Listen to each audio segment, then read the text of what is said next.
장재철 박사 모셔봅니다. 이코노미스트 장재철 박사님 어서 오세요. 네, 안녕하십니까. 안녕하세요. 네. 아무래도 미국 제47대 대통령 트럼프 대통령 얘기로 시작을 해봐야 될 것 같습니다.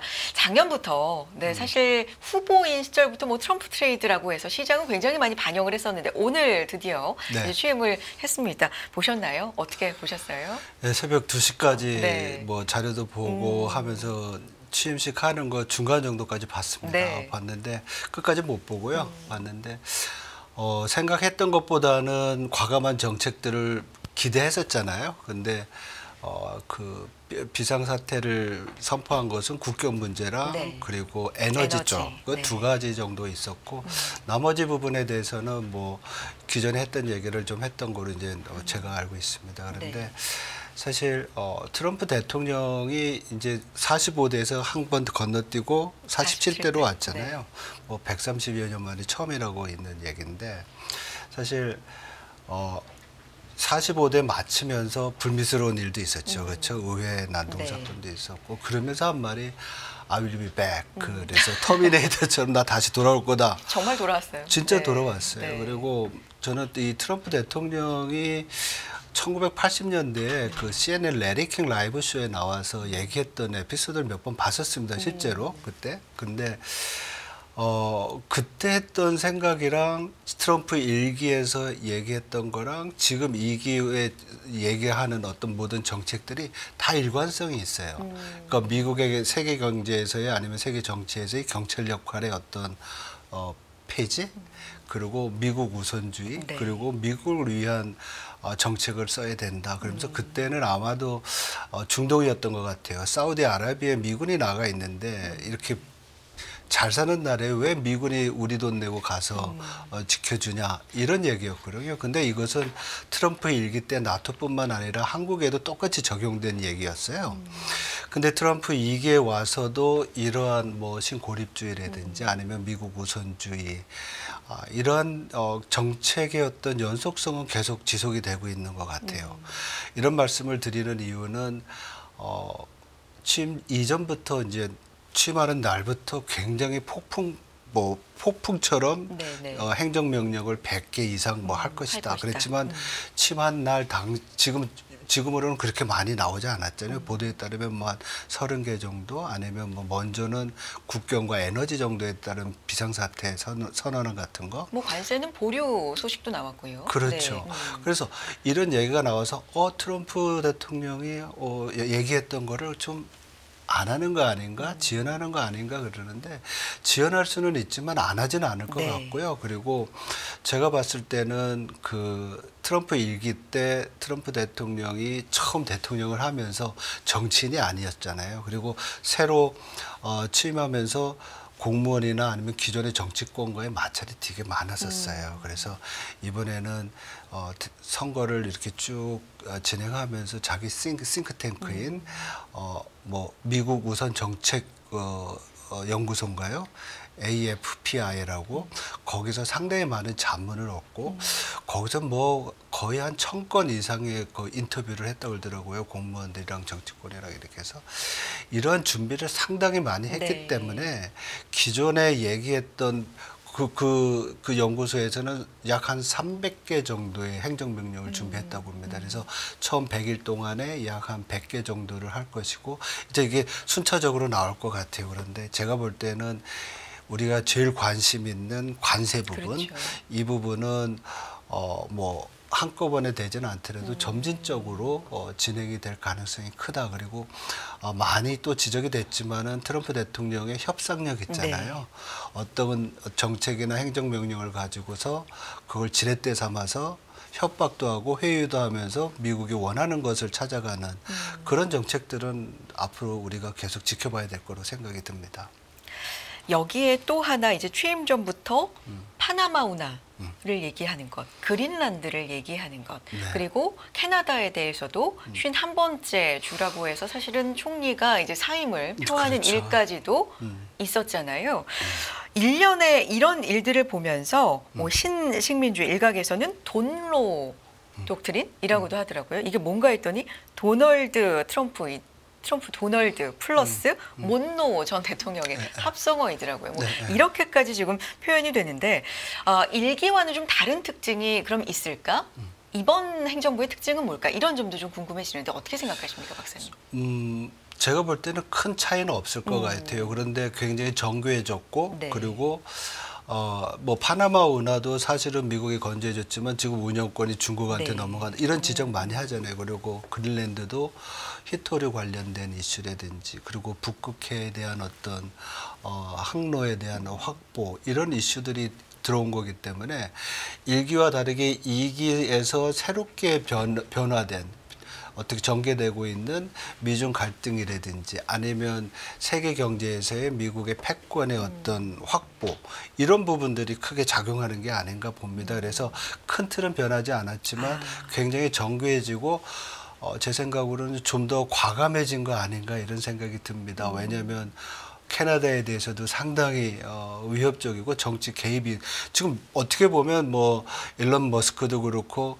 영국에 대해서도 영국 총리를 비판하고 또 독일 총리도 비판하고 그래서 다른 나라에 대한 정치 개입까지도 우려되고 있는 이런 상황인데 어떻게 보면 보수주의 아니면 뭐 자본주의 그리고 미국 우선주의를 위해서는 어떤 개입과 어떤 정책도 해 나갈 수 있다라는 것을 보여주는 것 같아서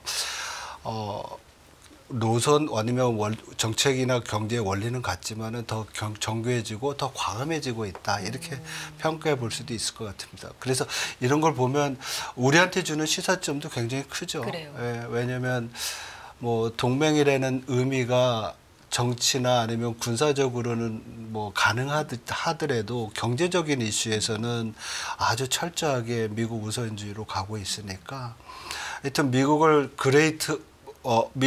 아메리카 그레이트 네네. 어게인인가요? 마가? 네네. 메이크 아메리카 그레이트 어게인이니까 그 미국을 최우선주의로 하려는 그런 어떤 정책에서는 그 누구도 예외는 없다는 걸 보여주는 것 같습니다. 좀 더 정교해지고 과감해졌다. 네네. 큰 틀은 변함이 없다. 네네네. 이렇게 평가하시는군요. 근데 오늘 나온 당장의 이 관세 부분은 건드리지 않고 조금 보류한다. 뭐 이런 내용. 그리고 네. 최근 며칠 나온 중국과 뭐 시진핑 주석과 통화를 하고 만남도 지금 뭐 의사가 있고 준비하고 있고 이런 걸 보면 협상의 여지, 대화의 여지를 좀 열어두나? 뭐 이런 생각도 듭니다. 최근 흐름은 어떻게 좀 변화를 감지하는 이런 쪽으로 보십니까? 어떠세요? 예, 지금 말씀드린 대로 네. 기본의 어떤 행정명령이나 아니면 정책의 어떤 구조는 그냥 가져갈 가능성이 큽니다. 그 자체가 필요해서 나왔던 거기 때문에 어쨌든 글로벌 공급망의 재편이라든지 미중 간의 어떤 경제적인 패권 이슈 이거는 트럼프 대통령이 시진핑 주석한테 전화를 한다고 해서 없어지는 거 아니잖아요. 그렇죠. 그래서 이거는 어떻게 보면 그 정책의 어떤 과정이고 그런 상황에서 뭐 60%의 대중국 관세를 50이나 40%로 내릴 수 있는 여지는 생길 수 있겠죠. 단 1기 때도 대중국 관세를 부과하면서 미국산 농산물을 중국이 사게 했잖아요. 그래서 이런 정도의 타협과 협상은 충분히 가능한데 어쨌든 이 글로벌 경제 내에서의 중국이라는 위상과 미국이라는 위상이 공존할 수 없다라는 것을 이미 정해놓은 그런 어떤 상황이라고 보면 제가 볼 때는 그런 어떤 유화책과 어떻게 보면 협상도 궁극적으로는 원하던 그런 어떤 정책 방향으로 가지 않을까 이렇게 생각이 듭니다. 2025년은 사실 중국이 제조업에 이제 붐을 이루겠다. 특히 첨단 산업 중심으로 이뤄내겠다라고 한 이제 해이기도 한데 공교롭게도 또 트럼프 대통령의 임기가 시작되는 해이기도 해서 참 이 부분도 세계 경제에 어떤 영향을 미칠지 좀 지켜볼 만한 부분인 것 같습니다.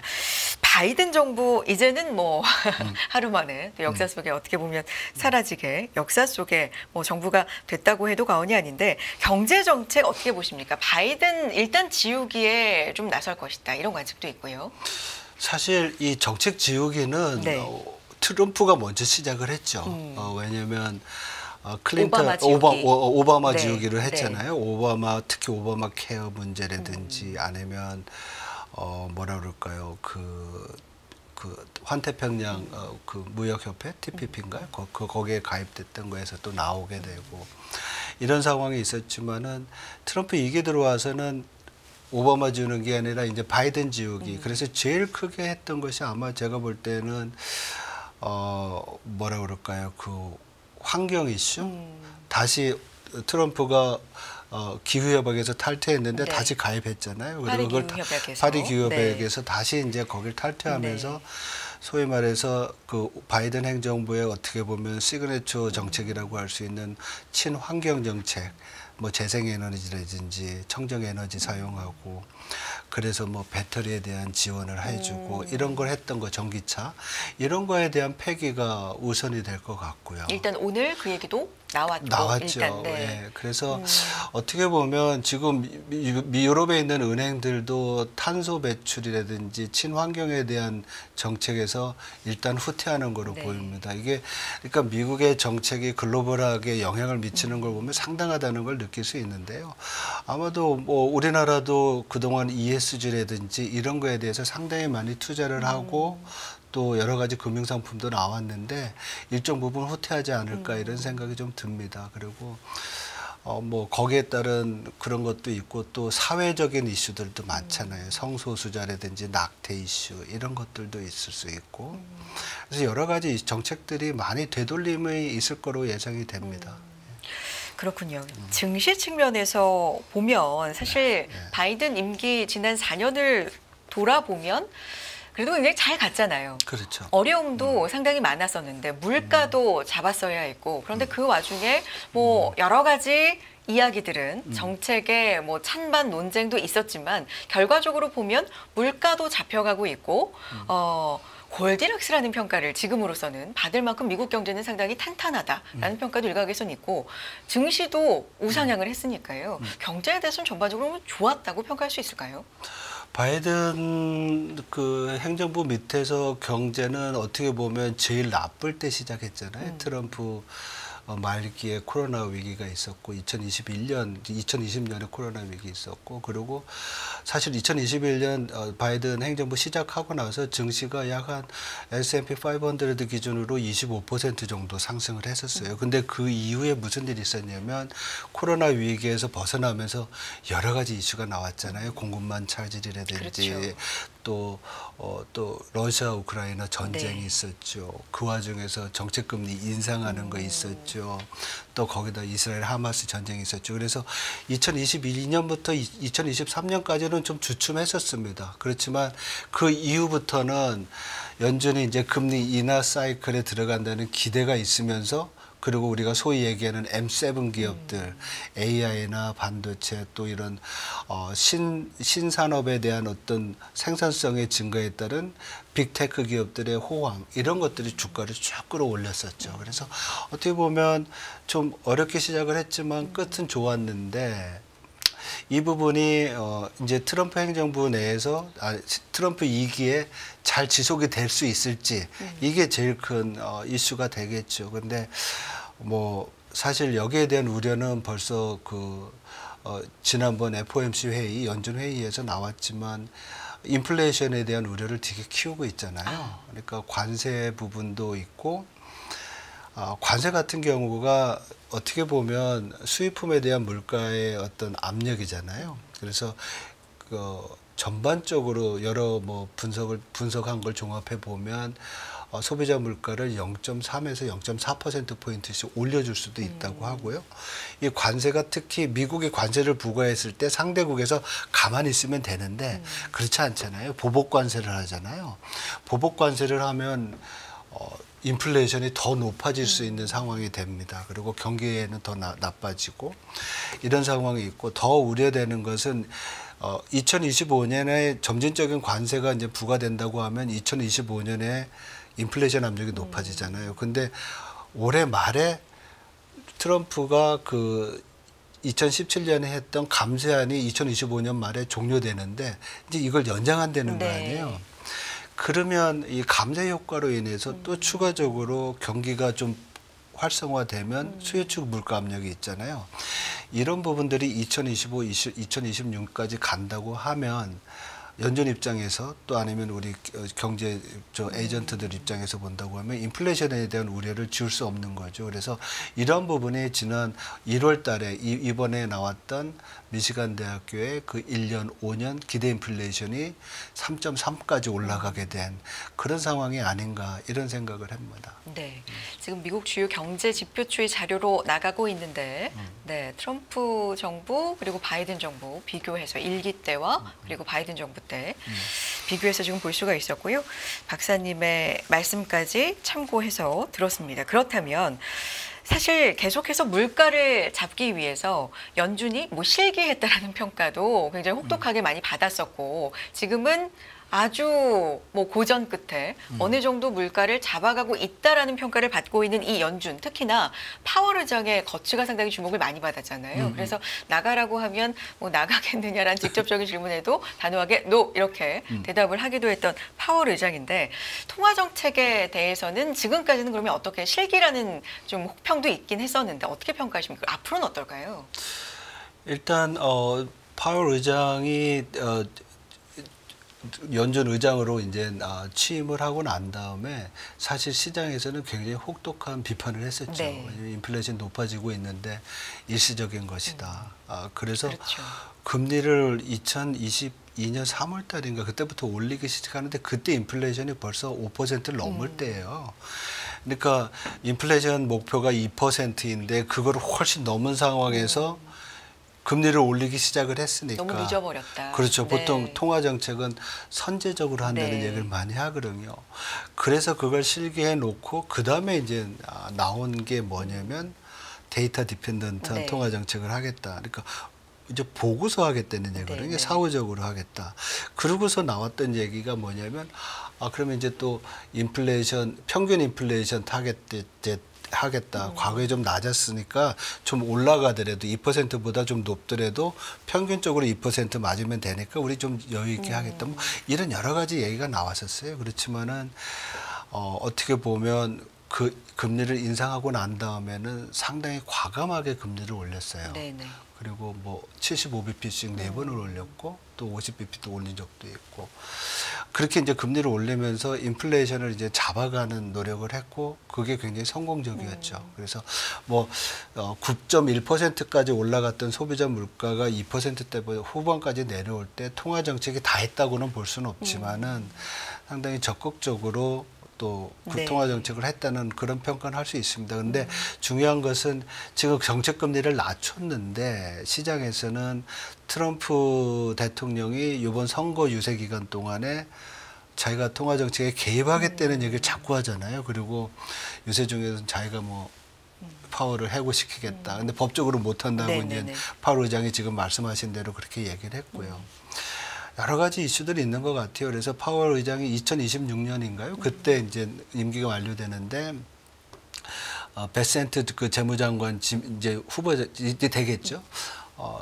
그 이전에 의장 차기 의장을 세워서 그림자 의장 파월의 힘을 빼겠다 여러 가지 얘기도 있고 그런데 어쨌든 상당히 파월 의장이 앞으로 트럼프 대통령이 파월 의장의 어떤 통화 정책에 상당히 많은 코멘트를 하지 않을까 봅니다. 그리고 그거 자체는 금리를 좀 낮춰서 요번에도 취임식에서 얘기했던 게 낮은 물가와 노동자와 보통 시민들의 경제의 어떤 안정을 추구하는 거잖아요. 그래서 그런 면에서 본다고 하면 낮은 금리를 요구할 가능성이 큰데 앞에서 말씀드린 대로 여러 가지 경제 환경은 인플레이션이 우려되는 상황이라서 파월 의장이 그거를 따라갈 수 없는 그래서 갈등 국면이 좀 예상이 되기는 합니다.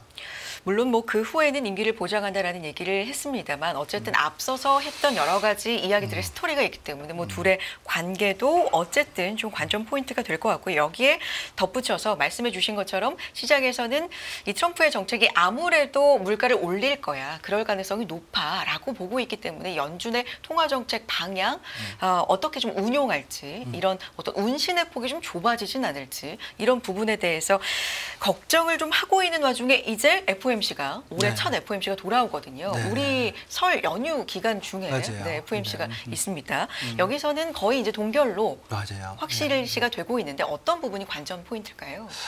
아무래도 인플레이션을 지금 정책 금리를 네. 동결하겠다는 그 얘기 자체는 지난번 소비자 물가 상승률이 굉장히 높게 나왔다가 또 이제 기대 인플레이션도 높고 여러 가지 물가 불안이 있었다가 소비자 물가 중에서 근원 인플레이션이 생각보다 좀 늦게 나왔잖아요. 그러니까 이거 좀 안정되는 거 아닌가. 그래서 다시 또 금리 인하에 대한 기대가 또 높아지는 건 있습니다. 그렇지만 기본적으로 실업률이 4.1%로 4.3%까지 갔다 다시 밀렸잖아요. 그러니까 고용 시장이 안정이 되고 있는 상황에서 적어도 굉장히 그 끈적끈적한 스티키한 인플레이션이 유지된다고 하는 그런 상황이 되고 우리도 지금 한국은행도 이번에 정책금리 동결했잖아요. 네. 기준금리.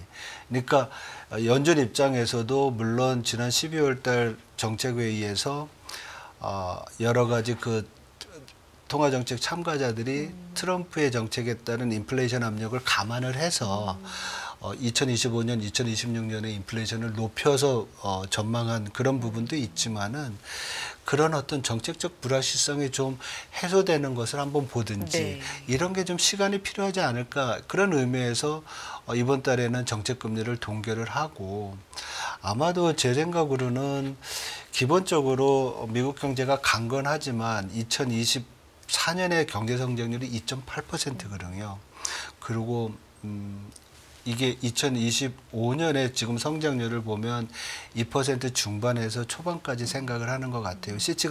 근데 시티 같은 경우에는 굉장히 이제 고용 시장의 냉각을 우려를 해요. 그래서 1.4%로 굉장히 낮게 보고 있죠.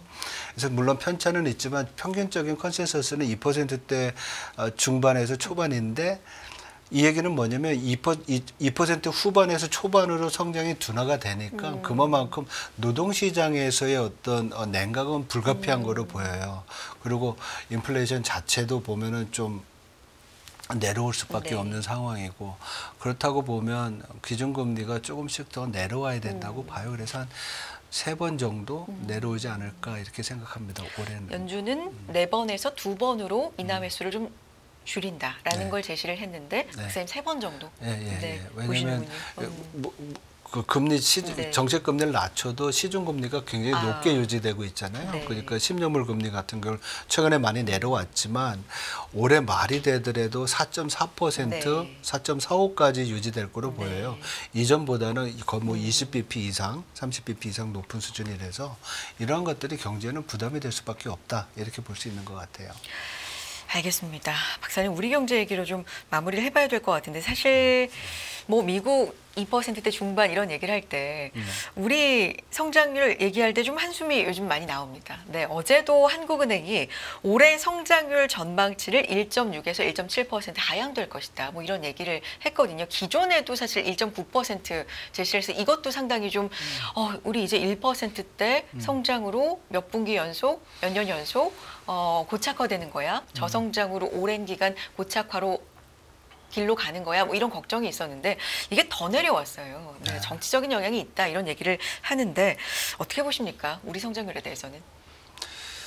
저도 뭐 당초에는 1.8, 1.9% 정도 성장을 예상을 했는데 네. 12월 달 이후에 나타났던 정치적인 어떤 혼란과 네. 또 거기에 따른 경제 심리의 급격한 악화 그리고 최근에 나타나고 있는 소비 부진 특히 이제 골목 상권이나 자영업자들의 부진이 엄청 네. 안 좋다고 하잖아요. 그래서 이런 부분들이 경제 심리 악화를 통해서 소비와 투자 쪽으로 연결될 수밖에 없고 거기에 지금 뭐 부동산 경기 자체 나쁘잖아요. 그리고 다 알다시피 올해 수출 증가율은 명목으로 달러 기준으로 2%가 채 안 된다는 얘기를 하고 있거든요. 그러면 순수출에서의 성장 기여도 수출보다 수입이 더 많을 가능성이 크죠.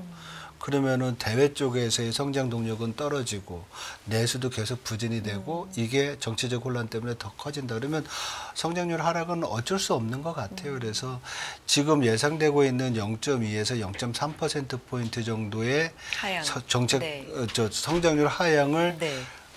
위로 올려줄 수 있는 당초 전망도 낮았지만 그 정도까지 올려줄 수 있는 정책 보강이 필요한 상황이라고 볼 수가 있는 것 같습니다. 그런 의미에서 재정 보강 추경이 필요하다 이렇게 이제 설명할 수가 있죠.